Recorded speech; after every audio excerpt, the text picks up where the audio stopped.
what's going on, guys? So on the, how do I want to put this, after we did the video with Jimmy Oaks, which if you haven't seen yet, it's on the E36, the crazy pie cut exhaust that we made for it.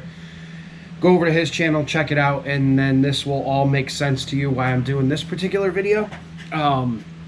We got a lot of comments, a lot of questions and stuff like that on Jimmy's video and on my channel of why do you use pie cuts? And the pie cut thing has always been a big debate. It's been a huge debate every time I do them, and every time we go through it, people are like, oh, why is it so much more expensive and everything else? And you know what?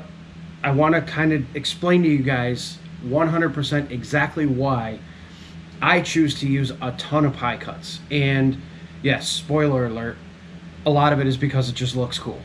Sometimes you don't need them. Actually, a lot of times you don't need them, but we do them anyway because they look amazing. Now, I want to get into the actual nitty-gritty of why I use pie cuts, and the main reason I started using them years ago when I was building exhaust systems. So I've got a bunch of Mandrel Bends in aluminum, which I'm going to grab right now.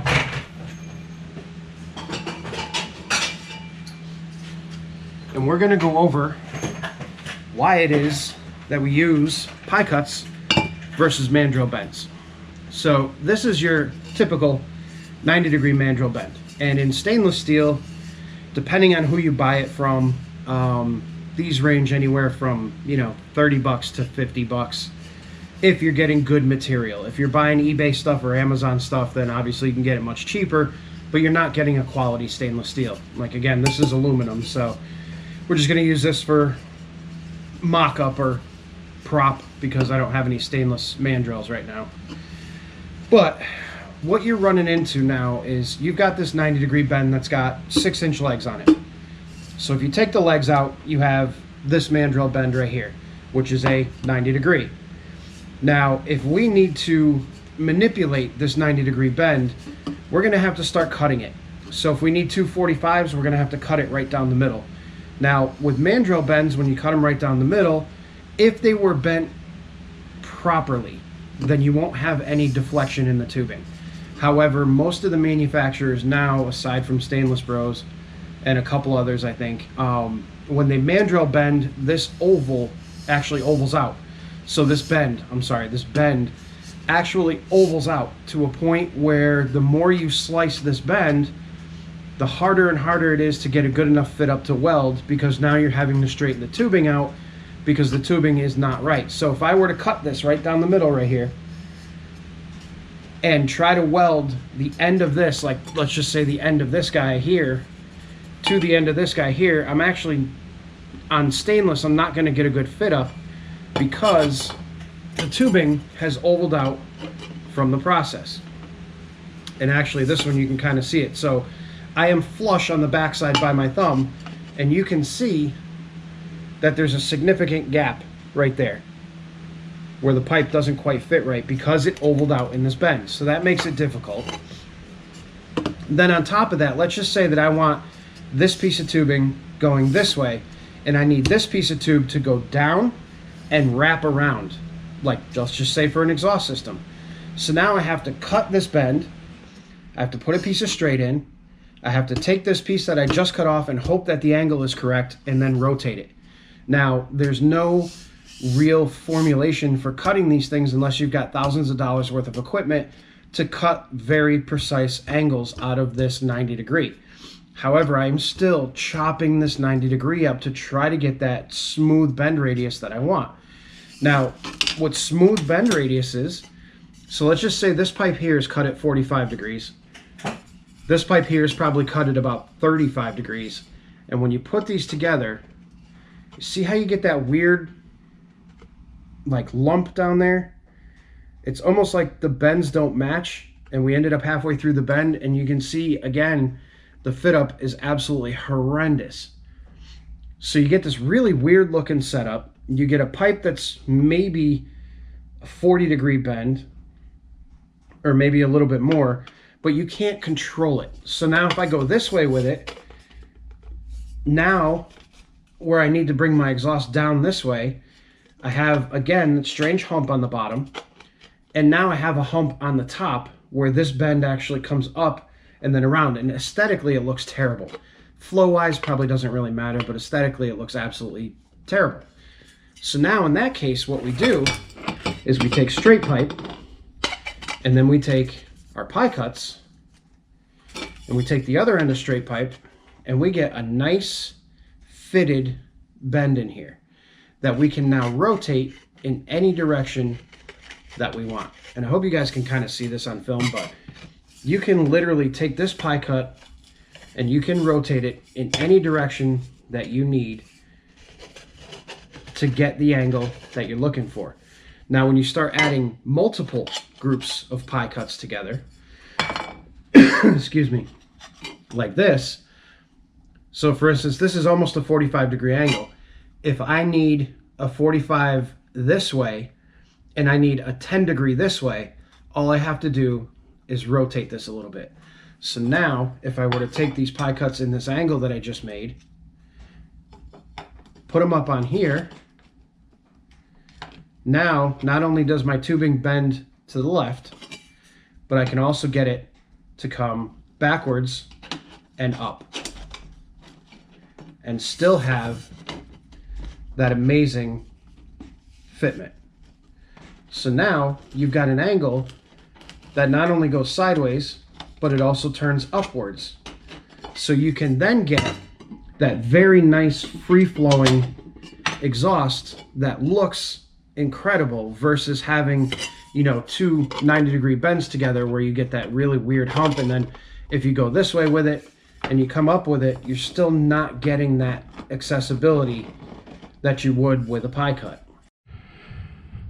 All right, guys, so like I was saying, the pie cuts really allow you that movement, or freedom of movement rather, to come down and around. That is not just a 90-degree, that is actually twisted about 6 degrees. And then as you come down here to that piece, that's twisted probably 35 degrees or so, 40 degrees maybe. And then you come down and there is another twist that you can't really see, but there's another twist in there that twists this whole section this way. And then this is pretty much just a quick 30-something degree angle. This is a 30-degree angle, another 30 degree.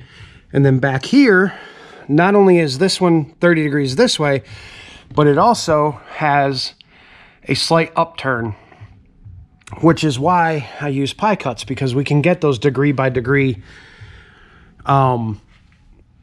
pieces in there where you wouldn't be able to do that with regular bends. And you could do it with regular bends, but you would have to cut them up so significantly to be able to make these radiuses that it's just easier to use a pie cut. And being that you can buy them pre-cut, there's no reason to buy Mandrel Bends and then cut them up into 17 different pieces. So we go for the pie cut range, and then we can get perfect fitment. We can get these exactly where we want them. We can even rotate this muffler any way we want depending on fitment, and it looks incredible. So here is this whole exhaust.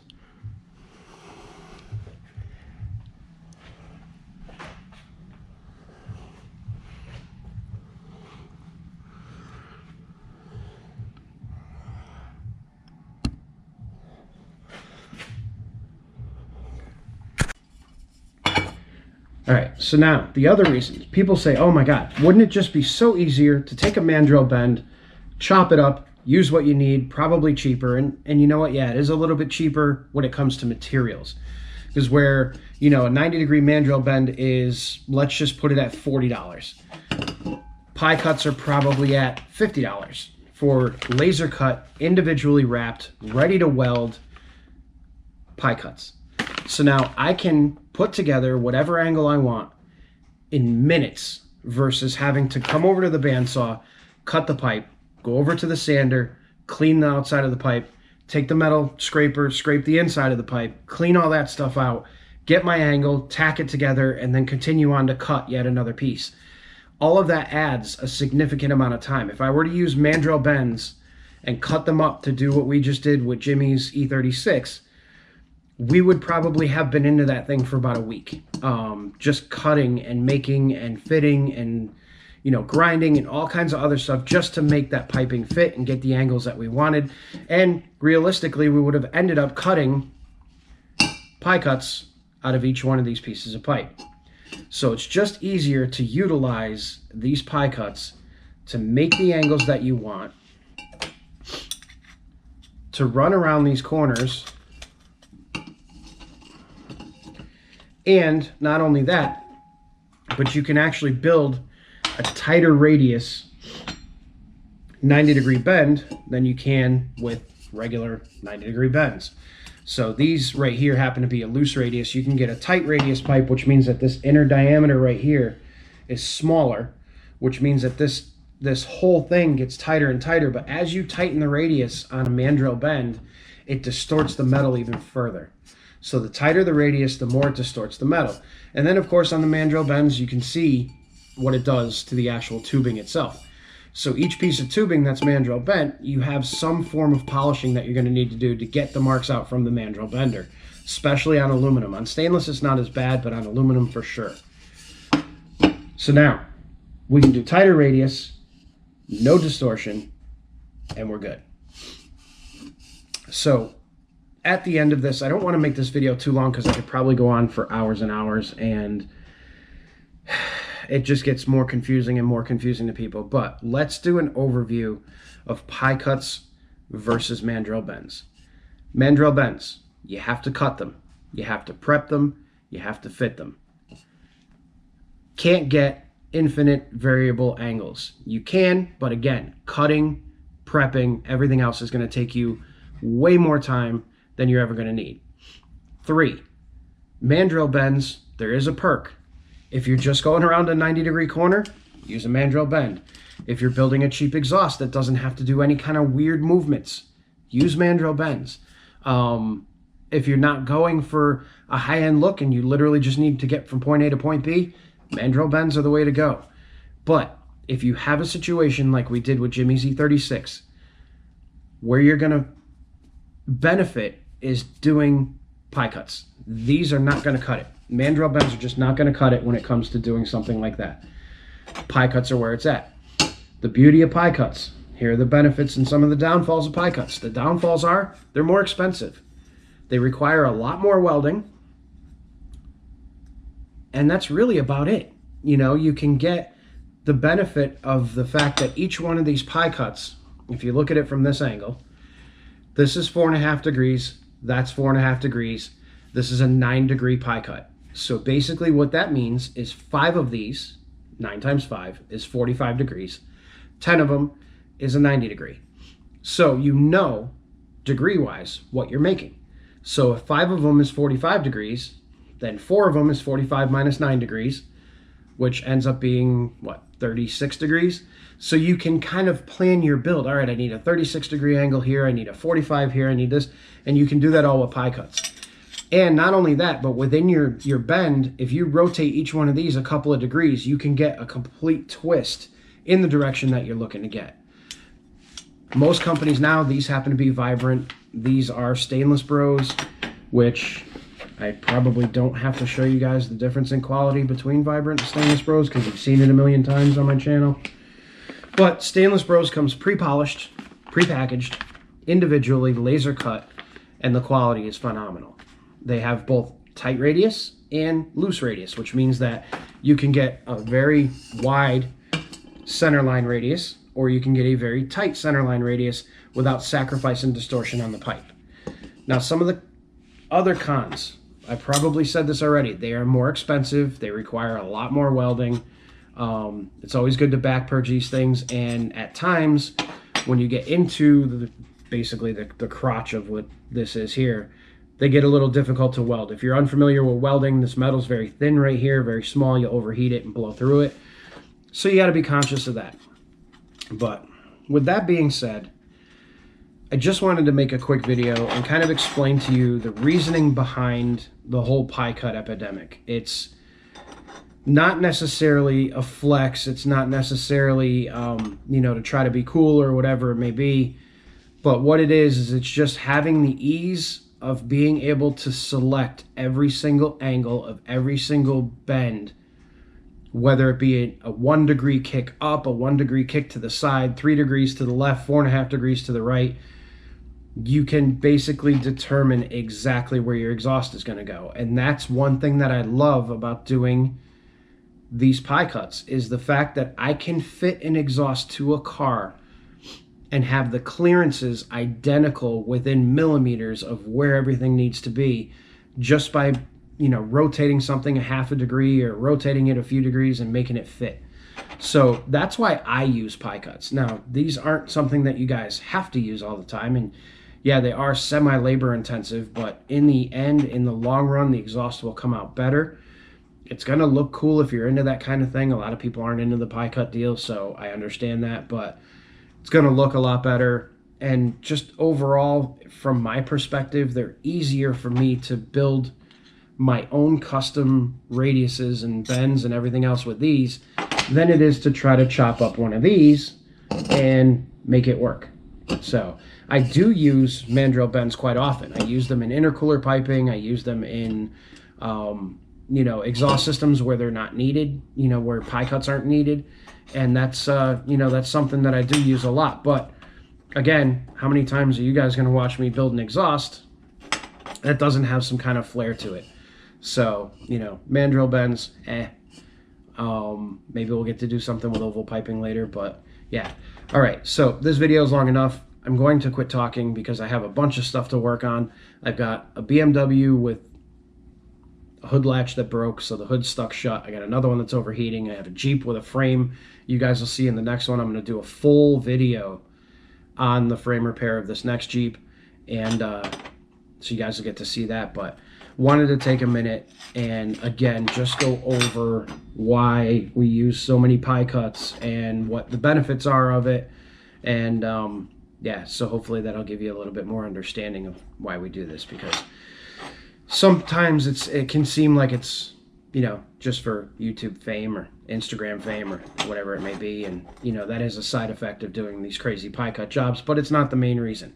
The main reason, again, is just fitment, quality, overall performance of the exhaust system. So I'm gonna quit talking now, because like I said, I could just keep going on and on and on, but I'm gonna repeat myself 100 million times, and it doesn't make really that great of a video. So I hope you guys enjoyed this one. I hope it kind of sheds a little bit of light on why we use pie cuts, and probably said that word 17,000 times in this video, like I tend to do, because I don't know why. But yeah, hopefully it sheds some light on why we do what we do. And if you like these videos, hit that subscribe button, hit that like button. Thank you so much for the 2,000 of you that have subscribed to my channel in the last week. It's amazing. The growth has been absolutely incredible. We're almost at 20,000 subs, which I never thought would happen. So thank you to all you guys. Thank you to all my guys who have stuck around through everything and been there since the beginning. I really appreciate all of you. And yeah, we'll see you on the next video. Have a great day, everybody.